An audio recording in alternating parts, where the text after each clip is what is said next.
আগে নামাবেন, আমরা এই অবস্থায় কিছু কথা বলবো। আর সমস্যা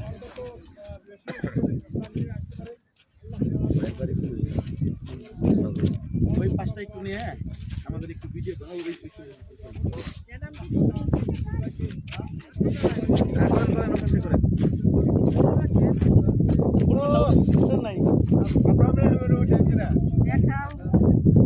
আমরা আগে উঠছি।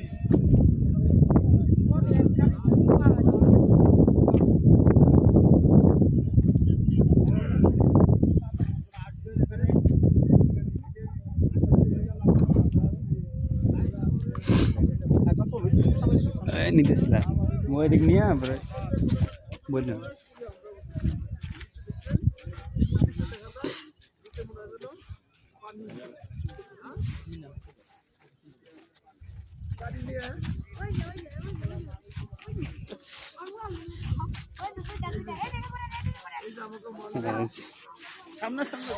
ব্যাস হ্যাঁ বলেন এখন বলেন ওকে ক্লিয়ার আছে।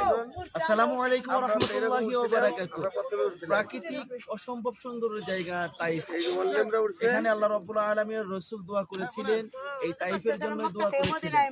এখন আমরা আছি তাইফ থেকে 40 কিলোমিটার এরকম জাবালে শিফা।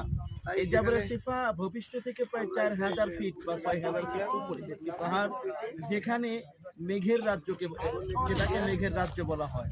আমাদের আপনারা দেখতে পাচ্ছেন আমি আর আমার মামা জন্মদিত সাহেব আর আমি নিজে উটের পিঠে উঠেছি। এটাকে বলা হয় সাউদা হাউদা হাউদা সাহাবায়ে কেরাম রাদিয়াল্লাহু তাআলা এখানেই বসেছিলেন।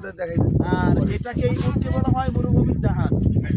আর এই আমাদের নিচে দেখতে পাচ্ছেন একবারে ঘোলাটে, এটা ঘোলাটে না, এটা মেঘমালা। আমাদের নিচে রয়েছে মেঘমালা। জমির পৃষ্ঠ থেকে প্রায় 6000 বা 4000 ফিট উপরে আমরা এখন আছি। সুন্দর FM ট্যুরস অ্যান্ড ট্রাভেলসের হাজির যাত্রীগণ, আলহামদুলিল্লাহ সুন্দর একটি মুহূর্তের সাক্ষী হতে যাচ্ছে।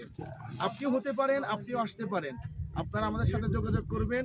আপনাদের সফরকে আরও আনন্দময় করার জন্য আমরা সব সময় আছি।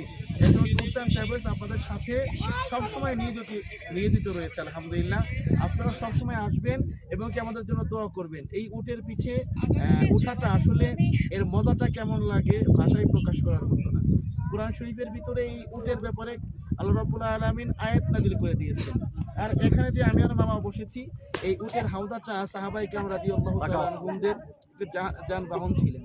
আমরা সেখানে উঠেছি। সুন্দর একটি দৃশ্য আমাদের চোখের সামনে ভেসে উঠছে।